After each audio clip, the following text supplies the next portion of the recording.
حضرت بلال حبشی رضی اللہ تعالیٰ عنہ کے وصال کا وقت ہے، وصال کا۔ آپ تصور کریں نا اپنی زندگی میں کہ میرا باپ چلا جائے گا تو تصور کر کے رونا آتا ہے۔ بیوی تصور کر لے کہ میرا شوہر چلا جائے گا تو جانا تو پتہ نہیں اپنے وقت پہ ہے، لیکن تصور کر کے لوگ رو پڑتے ہیں کہ جب یہ جائے گا میرا شوہر تو کیا ہوگا، بھائی جائے گا تو کیا ہوگا، ماں جائے گی تو کیا ہوگا، تصور میں رونا آ جاتا ہے۔ حضرت بلال کا آخری ٹائم، وقت وصال، این وہ ٹائم جب دنیا سے جا رہے ہیں، آپ کی اہلیہ رو پڑی، کہنے لگی بڑے غم کا وقت ہے، آپ جا رہے ہیں، اتنی تکلیف کا ٹائم ہے۔ عورت بادشاہ ہوتی ہے شوہر کے سر پہ، وہ سمجھتی ہے یہ ہے تو میری بادشاہی ہے۔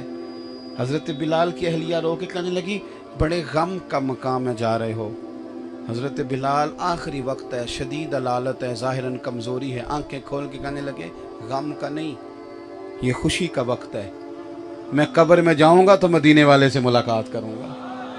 یہ تو مقام مسرت ہے، یہ تو مقام مسرت ہے۔ پس مردن فرشتوں نے جو تلاشی لی تو کیا نکلا؟ کہتے ہیں مر گئے، قبر میں گئے تو فرشتے کفن ٹٹولنے لگے، پس مردن فرشتوں نے جو تلاشی لی تو بھلا کیا نکلا؟ فقط ایک دل کے گوشے سے خیال مصطفیٰ نکلا۔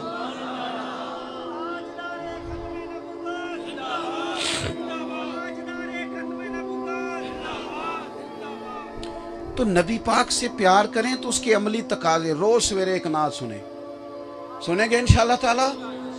اگر کوئی حضور کی محبت کی بات کر رہا ہو نا تو یہ نہ کہیں کہ مولوی صاحب ایتے گل میں اگے بھی سنی، آپ نے 3 جمعے پہلے بھی کہی تھی، اسے نہ کان لگا کے سنیں، کیوں کہ میرے اور تیرے حبیب کی بات کر رہا ہے بار بار، اور ان تذکروں کو بار بار دہرائیں، اپنے گھروں کے اندر حضور سید عالم کا ذکر کریں، نبی پاک کی شانوں کا تذکرہ کریں، بچوں کو بٹھا کے۔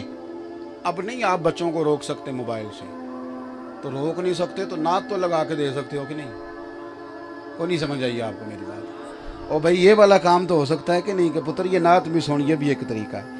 حضور کی عظمت اور شان، تلاوت قرآن، تفسیر، ترجمہ اپنے عملی ماحول میں۔ اور ایک اور بات بھی آپ سے کہنی ہے، بس میں زیادہ تقریر کرنے کا قائل نہیں، جلدی میں نے بات ختم کر دینی، آپ غور کریں گے میری بات پر۔ ایک اور بھی بات آپ نے اپنے ذہن میں رکھنی ہے، ہمارے جو خوشیاں ہوتی ہیں نا وہ اپنوں کے بغیر مکمل نہیں ہوتی۔ جب بچے کے دن طے کرتے ہیں نا ہم، تو اس میں ایک بات ہم یہ بھی کرتے ہیں کہ جب تاریخ طے ہو گئی اور میرج ہال کا بندوبست ہو گیا اور کتنے لوگ آئیں گے یہ بات طے ہو گئی، تو پھر ایک بوڑھا بولتا ہے بیچ میں سے، ایک بزرگ، وہ کہتا ہے یار بات سنو، سارے جمع ہو، تمہاری پھپھو تم سے ناراض ہے، اور لڑکے کی پھپھو ناراض ہوئی تو خوشی کا مزہ کوئی نہیں آئے گا، چلو نا اس کو راضی کرنے چلیں۔ یہاں بھی یہ کام ہوتا ہے کہ ہمارے علاقے میں ہی ہوتا ہے جی، ماموں کو بھی منا کے لاؤ، وہ ناراض ہے، خوشیاں ماموں کے بغیر ادھوری ہیں، چچا کو بھی منا لو۔ اچھا وہ چچا ماموں جو ناراض ہوتے ہیں وہ بھی سارے نخرے شادی والے دن ہی دکھاتے ہیں، ان کو بھی پتہ ہوتا ہے کہ آج انہوں نے منانا ہی منانا ہے، اور اس دن کیفیت یہ ہوتی ہے کہ جو بھی کرنا پڑے، میں نے دیکھا ہے معافی مانگنی پڑے تب بھی کچھ کرنا پڑے، اور یہ اچھی بات ہے، بری بات نہیں، منانا چاہیے، خیر کی بات ہے۔ لیکن جو میں بات عرض کرنے لگا ہوں آپ یقیناً میری بات کی تائید کریں گے، بھئی اگر ہماری خوشی پھپھو کے بغیر نہیں ہوتی، خالہ کے بغیر نہیں ہوتی، ماموں اور چچا کے بغیر نہیں ہوتی، تو شادی کی خوشی نبی پاک کے نعت کے بغیر کیسے ہو جاتی ہے؟ حضور کی شریعت کے بغیر کیسے ہو جاتی ہے؟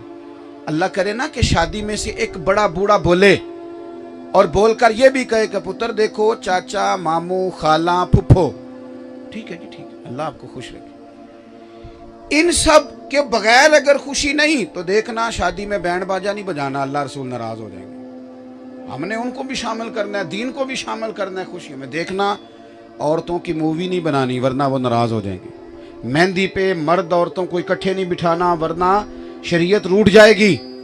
شادی والے دن لڑکیوں کو، جوان کو پھول دے کے کھڑا نہیں کرنا لڑکوں پر پھول پھینکنے کے لیے۔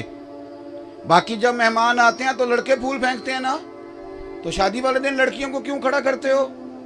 بدنگاہی ہوتی ہے، حالات خراب ہوتے ہیں، شیطان وار کرتا ہے، کیونکہ بچے بھی تیار ہیں، بچیاں بھی، شادی کا موقع ہے، تو اس موقع پر شیطان حملہ ور ہوتا ہے, بدنگاہی ہوتی ہے, برے خیالات معاذ اللہ پیدا ہوتے.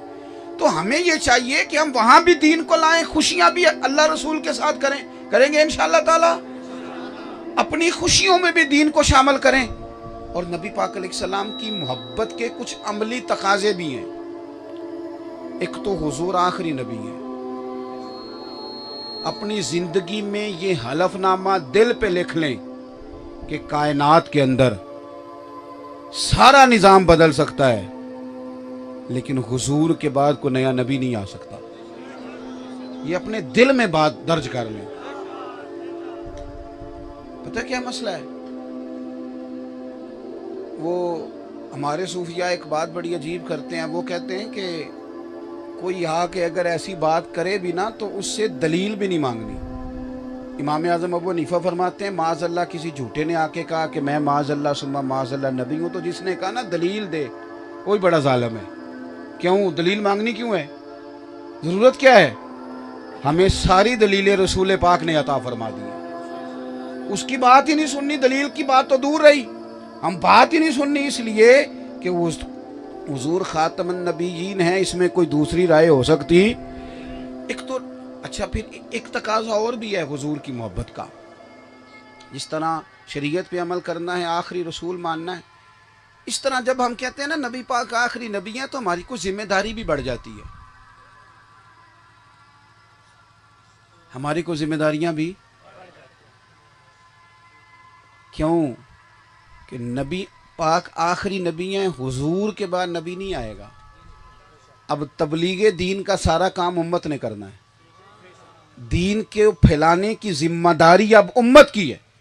امت کس طرح دین پھیلا رہی ہے؟ بس ٹھیک ہے, ایک روایتی مدرسہ بن گیا, جلسہ ہو گیا, وہ نعرے لگائے تو تھے پرسوں 15. ہر کام جدید انداز میں ہو رہا ہے, ہر کام نظم کے ساتھ ترتیب کے ساتھ ہو رہا ہے, اور دین کا کام روایتی انداز میں ہو رہا ہے. اسکول بہتر سے بہتر بن گئے, اور مدرسے وہ ٹھیک ہے جہاں بچے بیٹھے ہیں بیٹھے رہیں. میں نے اپنے بچے مدرسے کے بچوں سے کہا مشکلات بڑی ہیں, اتنے وسائل نہیں ہوتے کہ ہم ان بچوں کو پوری طور پر آسانیاں دے سکیں.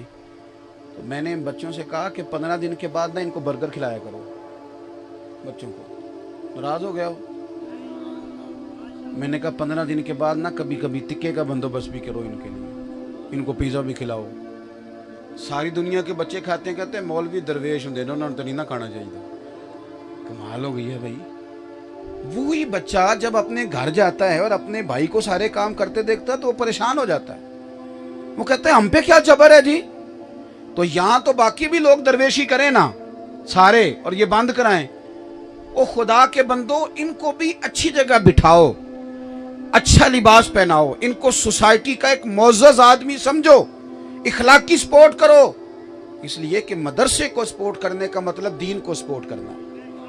طالب علم کو سپورٹ کرو گے, وہ کل کو دین کے لیے رجال کار بنے گا, اپنے دین کے لیے بہترین. آپ کیوں تنہا چھوڑتے ہیں علماء کو؟ آپ کہتے ہیں وہاں بڑے مسائل ہیں جی, ہمیں بڑی شکویں ہیں مدرسوں سے. تو آپ جائیں نا مدرسے کے بورڈ کے ممبر بنیں, مدرسے کی کمیٹی میں شامل ہوں, آپ اچھے مشورے دیں, آپ اپنا آپ پیش کریں, ساتھ شامل ہوں. دین کا ابلاغ کرنا ہے, اور اللہ تعالیٰ نے انشاءاللہ ہم لوگوں کو توفیق دینی ہے, اس امت کو توفیق دینی ہے. ہم نے لے کے آگے چلنا ہے, 4.5 ارب کافر کو مسلمان کرنا ہے, مسلمانوں کو تعلیم یافتہ کرنا ہے, ان کو علم سکھانا ہے, ہنر سکھانا ہے. میں دوستوں سے کہا کرتا ہوں صرف غریبوں کی مدد نہ کرو, صرف پیسے دینے سے تو بندے کی طبیعت ہو جاتی ہے روز مانگنے کی. ان کی صرف مدد نہ کرو, انہیں ہنر مند بھی کرو. ان کو کہو کہ تم, وہ میں ایک جگہ پہ بیٹھا تھا رمضان میں, تو ہمارے ایک دوست ہیں, تو ایک بوڑھی اماں کو کچھ مدد دے رہے تھے. تو اماں کہنے لگی حاجی صاحب ساڈا اگلے سال بھی خیال رکھے جائے. تو میں نے کہا اماں آپ کا اگلے سال تک مانگنے کا کیوں ارادہ ہے؟ آپ رب سے توفیق مانگیں, وہ اگلے سال بانٹنے کی توفیق عطا کریں. یہ کہ بات ہوئی کہ ساری زندگی محتاج بن کے گزاری جائے. امت مصطفیٰ سے پیار کرنا ہے. اور پھر نبی پاک کی محبت کا ایک تقاضا یہ ہے کہ ہم نے حضور کے طریقے پہ عمل کرنا ہے. ایک لفظ ہمارے وہاں بولا جاتا ہے کہ دین کامل ہے, دین مکمل ہے. دنیا میں کچھ ہے مکمل ہے؟ کہتے ہیں کوئی بندہ بھی مکمل نہیں ہوتا. گھر جتنا مرضی تعمیر کر لیں مکمل ہو جاتا ہے, کوئی نہ کوئی چیز اس کی خراب رہ ہی جاتی ہے. جب یہ لفظ کہتے ہیں نا دین مکمل ہے تو سمجھو یہ کتنی بڑی فضیلت ہے کہ رب نے ہمیں کائنات میں جو دین دیا ہے وہ مکمل دین عطا فرمایا ہے.